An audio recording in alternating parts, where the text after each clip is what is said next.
Hace 8 días o en el anterior video estábamos viendo las 3 ramas del poder público: el ejecutivo, el judicial y el legislativo.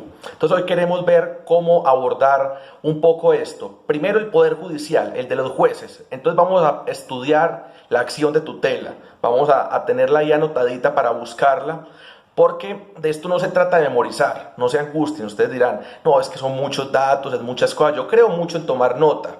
Y no creo en los que dicen, no, es que me queda muy difícil tomar nota acá. Tengan su propio archivo y quieran y amen sus libretas. Yo entiendo que algunos de ustedes tienen otras búsquedas. Entonces están las búsquedas más artísticas acá, y que digan, no, es que yo no quiero trabajar nunca en el Estado, ni lo mío va a ser un candidato, una candidata. Pero entonces nosotros creemos en el periodismo y el periodismo ciudadano como una forma de ser un ciudadano mucho más cansón, mucho más crítico, que le dañe la fiesta a los corruptos, que le dé poder a esa población que está oprimida, que está subyugada, que resuelva temas de privación. Y por otro lado, creemos en los artistas. Me gusta mucho compartir con ustedes el proyecto de Casa de las Estrategias, que es Latinoamérica imaginada por artistas, y sobre todo ese sello de imaginada por artistas, artistas que logran cambiar hábitos de pensamiento y que logran que su arte sirva para acelerar cambios y para imaginar otra sociedad sin racismo, sin homofobia, sin machismo, sin violencias en general. Entonces, ¿cómo no va a ser importante ponerle rostro al poder, saber a quién le estamos haciendo las exigencias y saberse acercar a esa telaraña institucional, a toda esa red de poder? Entonces, decíamos, acción de tutela.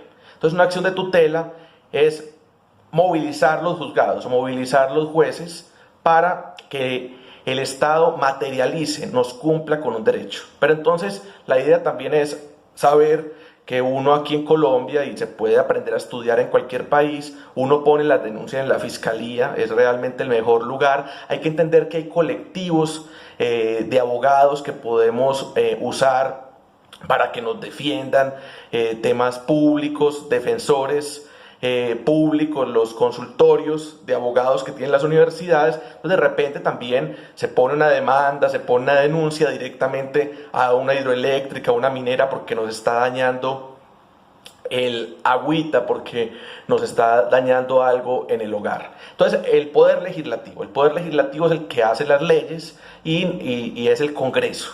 Entonces hay una forma de activar el poder legislativo, que es la iniciativa popular, y es organizarse de tal manera que se le pasa una ley al Congreso, y el Congreso está en su obligación de ponerla en discusión y de que siga cursando toda la instancia. Entonces, que esto no nazca desde el Congreso, desde unos congresistas, sino desde nosotros mismos. Eso se llama iniciativa popular. También se puede activar el poder legislativo del Congreso citando a una constituyente.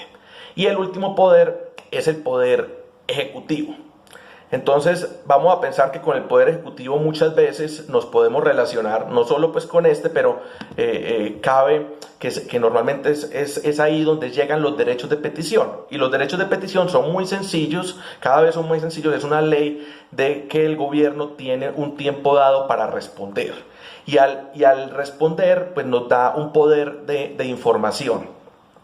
Pero también, pues yo quería dar otra idea, una idea muy concreta de cómo usar, cómo activar el poder ejecutivo desde la ciudadanía, que es participando en un plan de desarrollo. Y una tercera idea que está ligada a la revocatoria del mandato, pero tiene que ver con el voto programático. Y es uno, ser muy juicioso, y cuando se eligió un alcalde, guardar el programa de gobierno. Y ver entonces este programa de gobierno qué dice, hacerle seguimiento, lograr evidencia de si se está cumpliendo o no. Y si este se enloqueció mucho y se puso, dijo, bueno, presento este programa de gobierno porque se presenta para ser elegido, o sea, antes de ser elegido. Y luego en sus 4 años cambió mucho la cosa, el mismo plan de desarrollo. Entonces se puede pedir revocatoria de mandato, porque hay un concepto que es el voto programático. Y que es que no votamos por el más bonito, por la más bonita, sino que votamos por un programa de gobierno. Entonces el voto programático es otra forma de incidir en el poder ejecutivo. Y entonces hay que entender también que este poder ejecutivo tiene tres niveles: el nacional, que es el presidente; el departamental, que es el de gobernación; y el municipal, que es el de alcaldía. Entonces, si uno está en un pueblo pequeño, puede ser que el cheque, la inversión, digamos, quien construya ese colegio, me lo resuelva el gobernador. Pero si uno está en un municipio grande, sobre todo capital de departamento, muchas veces, digamos, los temas de inversión pública, porque el poder ejecutivo es el que tiene la chequera, muchas veces esto tiene directamente que ver, o hace una incidencia directamente con su alcaldía, con el gobierno de la ciudad, con el gobierno municipal. Pero hay que entender algo del gobierno nacional, y es que todavía centra muchos poderes. Por ejemplo, todo el tema de la discusión de tierras, de la restitución de tierras, eso tocaría ir hasta la capital. Si uno está en Begachí, mejor dicho, le toca ir hasta Bogotá, y para algunas cosas a donde está la gobernación de Antioquia, en Medellín, pero sobre todo temas de chequera, ya temas, digamos, muy constitutivos de la soberanía, del territorio, de las tierras, de los recursos energéticos. Eso sigue estando en Bogotá, en la capital. Pero lo más importante que tienen que entender en este despelote que hay entre los tres niveles, a veces nacional, departamental y municipal en Colombia, es que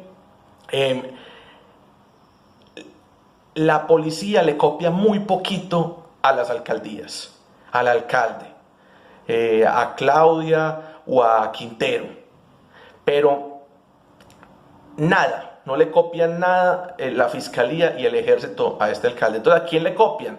Le copian al presidente, le copian al ministro de Defensa. Obviamente, en el caso de la fiscalía, pues hay un fiscal general. Entonces, es lo que hablamos el otro día, ¿cierto? ¿Dónde está la fiscalía? O sea, en teoría está en la rama judicial, y en la rama judicial pues también están los jueces. Entonces uno diría, ¿y la rama judicial quién la controla? O los jueces le copian a quién? Pues la rama judicial no le debe de copiar a nadie porque es otra rama. Entonces supone que entre ramas no se copian, o sea, que el presidente que está en el Ejecutivo no manda el Legislativo, que el presidente que está en el Ejecutivo no manda el Judicial, y asimismo el Legislativo, un congresista, pues no puede mandar los jueces. Entonces estamos como en entender esa complejidad. Y también decíamos, quiero repasar, que hay unos controles. Entonces, en esta historia de Charles Tilly, de cómo se va desarrollando el Estado europeo, se va uno enfrentando a problemas. Entonces el primer problema es, bueno, si esta gente se va a presentar a elecciones, ¿qué hacemos para que el que está en el poder no defina quién va a ganar las elecciones, no haga trampa o no le haga mucha publicidad o no le dé más pantalla y tenga un favoritismo por un candidato que por otro? ¿Cómo hacer que también tengan derechos la oposición? Entonces se crea la Procuraduría, y la Procuraduría puede, en teoría, despedir políticos que estén incidiendo en las elecciones y que estén haciendo ese tipo de trampita. Luego entonces seguimos con esos órganos de control, ¿cierto? Estamos hablando de que fuera del poder ejecutivo, legislativo y judicial hay unos órganos de control. Lo que pasa es que yo digo, así se vuelve un despelote, digamos, esto en el camino, que esto le vaya a ser una colcha de retazos. La institucionalidad colombiana tiene mucho desarreglo y mucho desperfecto. En la teoría, estos órganos de control pues deberían de ser o del legislativo o del judicial, y hacer un entramado, digamos, para ver quién controla y quién cuida el legislativo, puede ser el judicial, y quién cuida el ejecutivo, puede ser el legislativo, ¿me entienden? Eso se llama como esa compensación de poderes, ese control entre poderes. Los contrapesos, que llaman, los contrapesos institucionales. Pero entonces tenemos quién cuida las elecciones como tal, la registraduría. ¿Quién cuida los partidos? ¿Quién define quién sí es un partido político para que tenga los derechos de partido político o no? El Consejo Nacional Electoral. ¿Y quién persigue la corrupción? La Contraloría. ¿Quién persigue o quién evita que haya abuso de fuerza y que las Fuerzas Armadas, pues institucionales, constitucionales, hagan una masacre? La Defensoría del Pueblo. Entonces todo esto está dentro de ese entramado institucional, y lo que ustedes tienen que comprender, aguzar la vista, es que en Colombia uno tiene que entender cómo funciona bien el poder sabiendo cómo se elige a alguien. Entonces ustedes tienen que indagar cómo se elige un contralor, cómo se elige un procurador, cómo se elige un fiscal, cómo se elige un defensor del pueblo. Entonces hay como una técnica en Colombia que se usa mucho, que es la terna o ternar. Entonces, se los voy a explicar muy fácil. Imaginen que la rectora del colegio de ustedes le dicen, ustedes pueden escoger entre estos 3 pelados y peladas, entre estos 3 compañeros y compañeras, para que sea el personero o el contralor. ¿A ustedes les gustaría? Entonces, todo el estudiantado va, o imaginen la universidad, todo el estudiantado va y dice, el rector o la rectora dijo que entre estos 3, y escojamos entre estos 3, o sea, le definen a uno el menú. Entonces, eso es como ternar, y el otro elige. Entonces, muchas veces le pueden ternar a las cortes, pues a los jueces, y los jueces eligen entre los 3, o los jueces ternan, o le ternan al Congreso y el Congreso elige 3.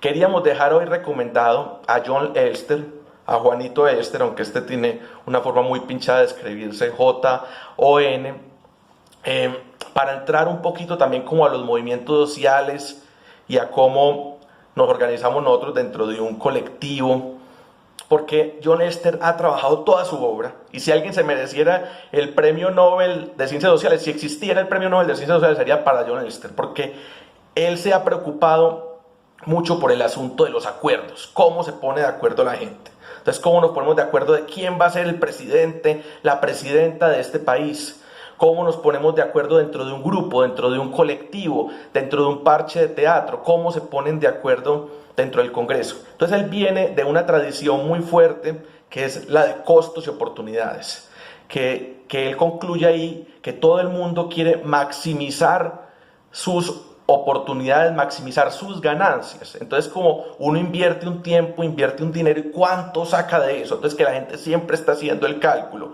pero el hombre se da cuenta, y yo también, que ahí hay como mucho economista que reduce mucho la gente. Entonces él se empieza a meter en otro terreno, en un terreno bacano de las emociones, de las creencias, y llega hasta un top, y llega a otra discusión académica muy reciente, es, no, mijito, es que la gente, más que maximizar oportunidades y costo y beneficio, y el castigo y el premio, la gente quiere tener la razón, y tiene un cúmulo de creencias y un acumulado, una experiencia que dice, ¿cómo hago yo para mantener la razón y para no cambiar mis creencias? Entonces esto complejiza un poquito, pero viene de toda la esencia de las ciencias sociales, que para mí las creó un man que se llama Hume, David Hume, que es, mire, hay un montón de variables sociales y podemos entender, digamos, estos comportamientos, la cooperación, el conflicto, pero a veces todas esas variables sociales no las podemos tener medidas y comprendidas como pasa en la química y en la física. Entonces es una ciencia inexacta transitoriamente, pero puede ser